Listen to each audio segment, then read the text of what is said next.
In this lecture, we're going to discuss Eclipse attacks. So, if you have a network, let's say this is here a peer-to-peer network structure, and the leftmost node here starts to propagate a transaction or block in this network, then at some point one of these nodes might become malicious. And if this node is malicious, then it might choose to not forward a blocker transaction to the victim. And if that happens, then this victim here is kind of isolated. It's eclipsed. That's why this is called an eclipse attack.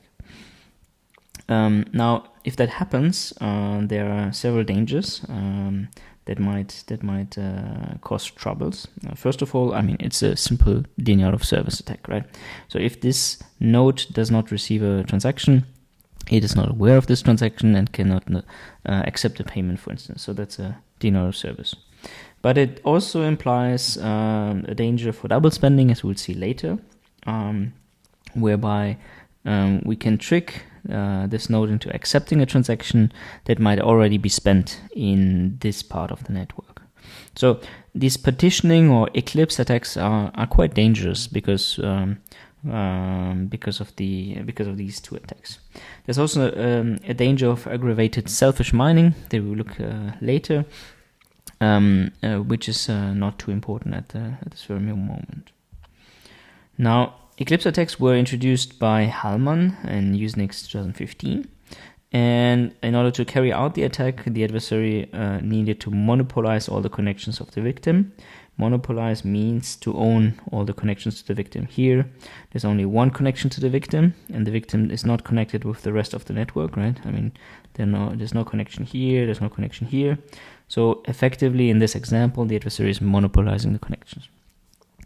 The adversary also needed to spam addresses. So here, if this peer sends a get address message, which is used in Bitcoin to receive IP addresses, then the adversary will send a bunch of IP addresses that this peer can connect to.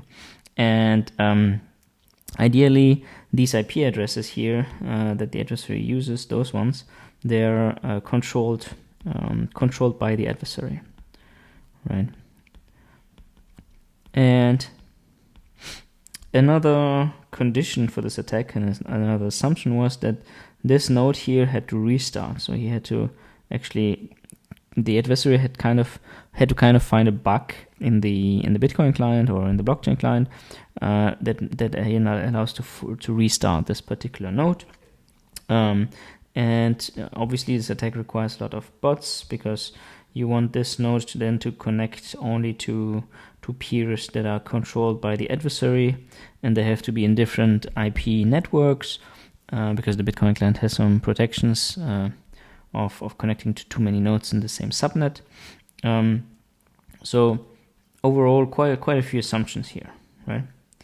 So today we're going to discuss an attack, an Eclipse attack, where we can actually perform such an Eclipse attack, as you can see here in this image, with only one connection.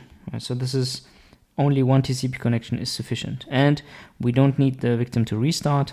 It's quite a simple methodology. We don't have to monopolize the connections necessarily. So we're looking at a much simpler Eclipse attack that's performed on the network layer. So in order to understand this Eclipse attack, we have to go through the architecture of the network propagation protocol. In particular, the request timeouts. So we have here an adversary and a normal user. If the adversary sends the hash of a transaction or block, so this is also typically an inf or inventory message, then the victim will request this particular object if the victim is not aware of this transaction or the block. Now, if the adversary does not respond, because he can choose to not respond, if there's another benign user that sends the same hash of the transaction or the block that we're looking at, then the victim will actually wait, right? So here, this is a waiting period where the victim will not request the object from another benign node, but he will rather wait for a disconnect, and only after this disconnect, then he will starts to request this data from this other peer. And this goes back to the optimization, to the network layer optimization that we discussed in a previous lecture, where we want to minimize the amount of data that is sent in the network, right? So this is a simple optimization technique to minimize the network bandwidth of the whole peer-to-peer network. And there are specific timeouts. These are hard-coded messages, at least at the time I did the study, which was 2 minutes for transactions and 20 minutes for blocks. So these timeouts are actually quite significant in terms of time. You can delay a node for quite a while. So what are the implications? What we find is if you can basically blind a victim from a block or transaction, and this is equivalent to Eclipse attack, right? Because you effectively partition the node and it doesn't know that a particular block or transaction exists. And we experimentally validate, as we will see later. So the impact of such an Eclipse attack is, as I mentioned earlier, double spending of transactions, aggravated selfish mining, and network-wide denial of service. So you can actually attack the whole network. So the mitigations is you can try to harden the network. You can try to make the timeouts maybe not static but dynamic. However, these parameter settings are tricky to get right. And we can basically estimate the waiting time for secure transactions. So what are the necessary requirements to perform such an Eclipse attack? Well, first, the adversary must be the first peer to advertise a transactional block. So the adversary here has to be the first peer to advertise this transaction. So when an adversary receives a hash, let's say of a block, he has to be the first to forward this hash to the victim. Only then the victim will say, thank you. This is a new hash that I'm not yet aware of. I will wait for you to send me the data. And if there's some other node in the network that sends the same hash to the victim will basically ignore it, right? Because there's this timeout and he waits first for the adversary. Then the second condition is that the victim should wait. And we already know that the victim waits 20 minutes for blocks and 2 minutes for transactions. Now, let's say we have an adversary set up in Zurich and we have a Bitcoin network and like 3 victim nodes that we set up in California, Singapore, and Frankfurt. Then if the adversary receives a hash, he will forward this hash to the different nodes, and we'll measure how fast, like how often we are first. How often do we actually satisfy the requirement of being the first node that forwards a hash to a victim. So if you look here at this table, we have here we start with 40 connections of the adversary to the victim, and the victim itself maintains about 40 connections. So if you run a typical blockchain, a Bitcoin client, you can you can get over 100 connections, but in most of the cases we've seen the number of connections don't increase that much. So that's why 40 is just I would say an average number at the time of writing.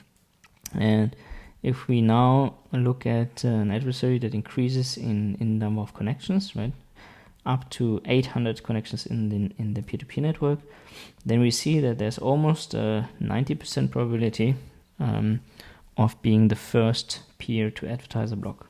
And you can see here the probability increases quite a bit the more connections you have. That means in a blockchain peer-to-peer network, if you do maintain a lot of connections, you will be made aware earlier of transaction data than other peers in expectation, which is in itself, I find, quite an interesting finding that applies to many other domains besides the Eclipse attack.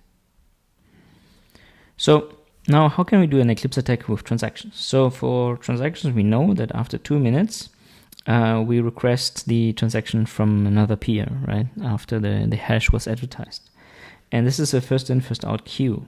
So what an adversary simply can do is you can advertise the hash here several times, and this basically already corresponds to a 6-minute timeout then. So in that manner, the adversary really just need to send 3 inf messages here, and that's it, right? 3 inf messages is equal to a 6-minute Eclipse. So a very simple Eclipse attack, no strong requirements whatsoever besides having a direct Bitcoin connection to the victim. So for blocks it's a bit more complicated. So after 20 minutes, after this timeout, the node, the victim, disconnects, but then does nothing. At least at the time that I looked at the protocol, the Bitcoin protocol, there was not a queue or anything. If, however, the node receives a header from some other peer, then it disconnects and requests the block from another peer. So we have to kind of avoid how a node receives a header.